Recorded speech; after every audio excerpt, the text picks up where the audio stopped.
Hello नमस्कार। आज हामी प्यानीफ्यान डाँडा चढ्नलाई आएको छौँ। मौसम पनि यस्तो राम्रो छ। सबैले हुर्कायो अब त्यो मतलब पनि छैन। एउटा कुरा त मैले के चाहिँ सिकाएँ भने त्यो यो त किशोर भाइ, आफ्नो लुगा चाहिँ सबै आफै धुनु। यहाँ ढक दाजु आफै माझ हैन, त्यो पनि संस्कार हो।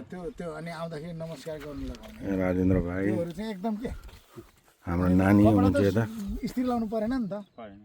अनि त्यो पनि एउटा खिचडी तरकारी पनि त्यही बनाए, नुन पनि त्यही लाग्छ, दाल पनि त्यही, आखिर एउटा ठाउँ पो जाने हो भन्छ।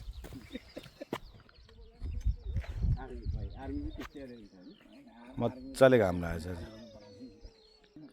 उता दिदी बुहारी युवराज आउँदै हुन्छ।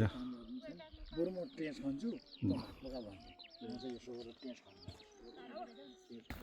ए लाग्यो फेरि हामी एकछिन बाटोमा बस्यौँ, अब फेरि हिँड्यो।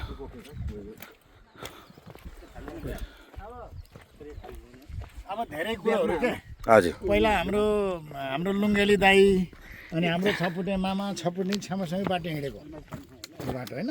ए अनि धनी भाइ अब यस्तो ग्रुप हिँड्नु सकिन्छ।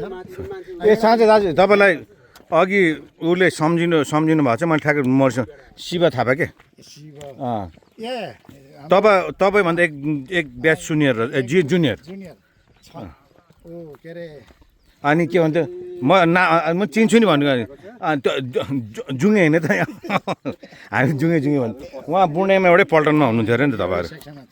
एउटै सेक्सनमा त्यही भन्नु त्यहाँ हिरो नि 32 वाला हो नि त्यो त।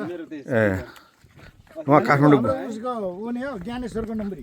ए उहाँहरू ए ज्ञानेश्वर पनि 32 वाला हो नि त।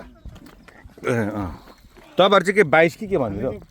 हामी चाहिँ हामी 27 वाला। ए 27 होला नम्बरबाट चाहिँ थाहा हुँदो रहेछ तपाईँहरूको? कहाँ यहीँ छ र त्यो? त्यहीँ अनि मोरिसनमा काम गर्नुहुन्छ नि त? होइन सिबे है। अहिले अब परिवार यतै छ नि त अब। अनि त्यहाँ एकजना बहिनी हुनुहुन्थ्यो टिलमा हिजो। ए त्यो होला त्यो छन् ए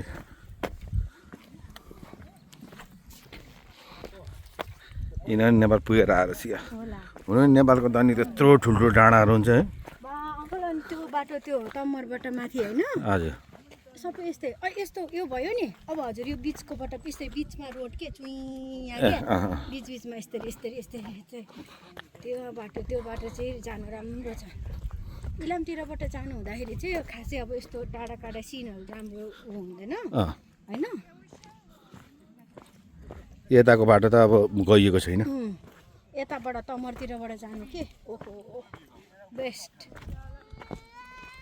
तर बिचमा चाहिँ एउटा खोला छ। ए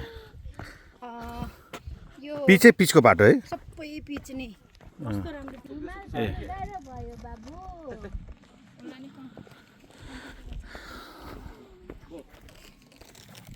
अब ओह्रालो आयो मजाले।